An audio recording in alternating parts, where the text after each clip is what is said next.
Pada masa Nabi Nuh, manusia telah menjauhi ajaran yang benar, kejahatan merajalela dan hati mereka penuh dengan perbuatan durhaka. Hanya Nabi Nuh yang tetap setia kepada Allah. Nabi Nuh menerima tugas untuk membangun sebuah kapal yang nantinya akan menjadi satu-satunya sarana penyelamatan dari banjir besar yang akan datang. Nabi Nuh dan pengikutnya dengan tekun berusaha membangun sebuah kapal yang besar dan kokoh. Kapal tersebut tidak hanya berfungsi untuk menampung manusia. Kapal tersebut juga diisi oleh hewan-hewan yang akan menjadi sumber kehidupan setelah banjir. Namun, bau yang tidak enak dan kotoran hewan mulai mengganggu orang-orang yang berada di dalam kapal. Dengan ekspresi serius, Nabi Nuh berkata, kita sedang dihadapkan pada sebuah ujian dari Allah. Kapal ini merupakan satu-satunya jalan keselamatan kita. Tetapi kotoran hewan telah menciptakan ketidaknyamanan. Saya akan berdoa kepada Allah untuk mendapatkan petunjuk dalam masalah ini. Semua orang di dalam kapal tahu bahwa Nabi Nuh selalu memiliki hubungan langsung dengan Allah. Dengan kesabaran mereka menunggu harapan akan jalan keluar dari situasi tersebut, Nabi Nuh merendahkan diri dan berdoa, Ya Allah, kami membutuhkan petunjuk-Mu, tunjukkan kepada kami jalan terbaik untuk membersihkan kapal ini. Ketika doa Nabi Nuh didengar, awan hitam mulai bergerak di langit. Dan sebuah suara yang lembut namun kuat mengalir ke telinga Nabi. Suara surga berkata, Nuh, perintahkanlah mereka untuk memeras ekor gajah. Nabi Nuh kemudian kembali kepada umatnya dengan berita tersebut dan mereka dengan cepat melaksanakan perintah tersebut sambil mencoba memeras ekor gajah. Umat Nabi Nuh berkata, inilah yang diperintahkan oleh Allah, semoga ini membantu membersihkan kapal. Ketika mereka mencoba memeras ekor gajah, bukannya air yang keluar. Muncul babi jantan dan betina yang besar dengan nafsu makan yang besar. Babi-babi tersebut membersihkan kotoran hewan dan memakannya. Umat Nabi Nuh terkejut dan berkata, lihat, babi-babi ini muncul begitu tiba-tiba. Ini adalah rencana Allah. Dengan harapan dan kebingungan, umat yang berada dalam kapal melihat dengan hati penuh ketakjuban ketika babi-babi tersebut membersihkan kapal, dan begitulah mereka melihat bahwa Allah memiliki rencananya sendiri setelah kedatangan babi-babi ke dalam kapal mereka. Dengan saksama mengamati ketika babi-babi tersebut membersihkan kotoran hewan dan memakannya. Dan salah satu anggota umat Nuh berbicara di antara mereka mengatakan, mengapa Allah mengirimkan babi-babi ini? Apakah ini merupakan bagian dari rencananya yang lebih besar? Dalam hatinya Nabi Nuh berdoa, ya Allah, berikanlah aku penjelasan atas apa yang telah Engkau perintahkan. Allah kemudian berbicara melalui suara surga, ini adalah bagian dari rencanaku dan kelak kamu akan memahaminya. Nabi Nuh dengan penuh ketundukan menjawab, aku patuh kepadamu ya Allah. Nabi Nuh mengamati kedua babi itu dan mencoba merenungkan hikmah di balik kehadiran mereka.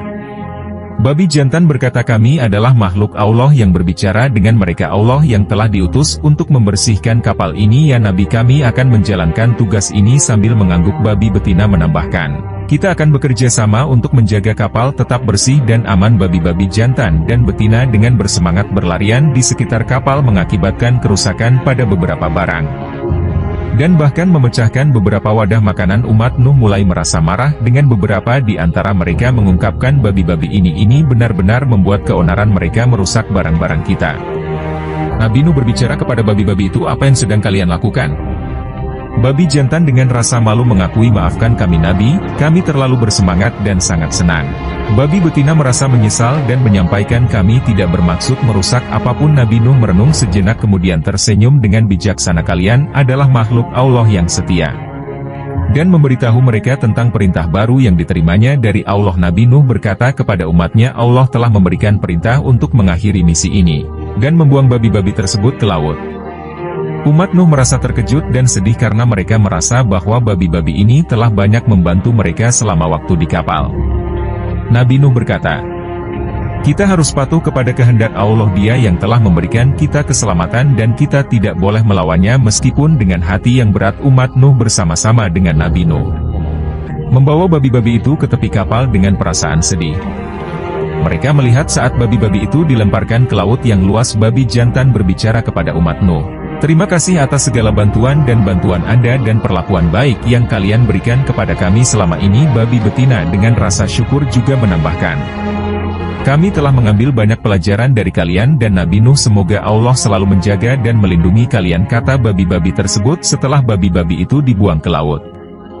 Umat Nuh merasakan kehilangan. Mereka juga menyadari bahwa perintah Allah harus diikuti tanpa keraguan. Setelah babi-babi itu dilemparkan ke laut, kapal Nabi Nuh melanjutkan perjalanan mereka. Meskipun perasaan sedih masih ada di hati mereka, mereka juga menyadari bahwa ada hikmah dalam peristiwa ini. Nabi Nuh memberikan pelajaran kepada umatnya. Kita telah mematuhi kehendak Allah dengan melepaskan babi-babi tersebut. Dalam setiap perintahnya, terdapat hikmah yang tidak selalu kita pahami secara langsung. Umat Nuh merenung dan menyadari bahwa mereka harus selalu mempercayai bahwa Allah tahu apa yang terbaik untuk mereka. Saat waktu terus berjalan, umat Nuh dan hewan-hewan itu terus berlayar dengan penuh keberanian dan kesabaran. Mereka semakin mendekati akhir perjalanan. Mereka menuju tanah baru setelah banjir besar. Waktu berlalu dengan cepat dan akhirnya bahtera Nabi Nuh berlabuh di Bukit Judi, sebuah tanah yang baru. Umat Nuh bersyukur kepada Allah atas keselamatan mereka dan pelajaran yang mereka peroleh selama perjalanan yang luar biasa ini. Karena mereka telah selamat dari banjir besar yang menghantam seluruh dunia, perasaan lega meliputi umat Nuh saat mereka akhirnya bisa menginjakan kaki di daratan kering setelah berlayar di laut selama sekian lama. Mereka bersatu dalam rasa syukur. Nabi Nuh mengangkat tangan dalam doa mengucapkan, "Terima kasih ya Allah atas perlindungan-Mu." Ketika Nabi Nuh dan umatnya mulai menjelajahi tanah baru tersebut, mereka mendapati sesuatu yang mengejutkan di dekat pantai. Mereka melihat dua babi yang tergeletak di tepi air. Umat Nuh sangat terkejut dan salah seorang di antara mereka berkata, "Lihat Nabi Nuh, itu adalah babi-babi yang kita buang ke laut." Nabi Nuh terkejut dan dengan rasa kagum mengatakan Allah telah menyelamatkan mereka. Kemudian Nabi Nuh dan umatnya mendekati babi-babi yang terlihat lemah. Babi-babi tersebut perlahan bangkit dan mata mereka bersinar. Dengan rasa syukur, babi jantan dengan rendah hati berkata, "Kami telah diselamatkan oleh Allah dan kembali kepada kalian." Dengan penuh rasa syukur, babi betina mengangguk setuju dan menambahkan, "Kami telah memperoleh banyak pelajaran selama perjalanan ini dan kami akan selalu mengingat pelajaran yang telah kami dapatkan," ujar babi jantan. Mereka menyadari bahwa ini adalah tanda bahwa Allah selalu melimpahkan rahmat-Nya dan memberikan kesempatan kepada manusia untuk memperbaiki diri. Kisah ini tidak memiliki dasar yang kuat dalam ilmu pengetahuan dan sejarah.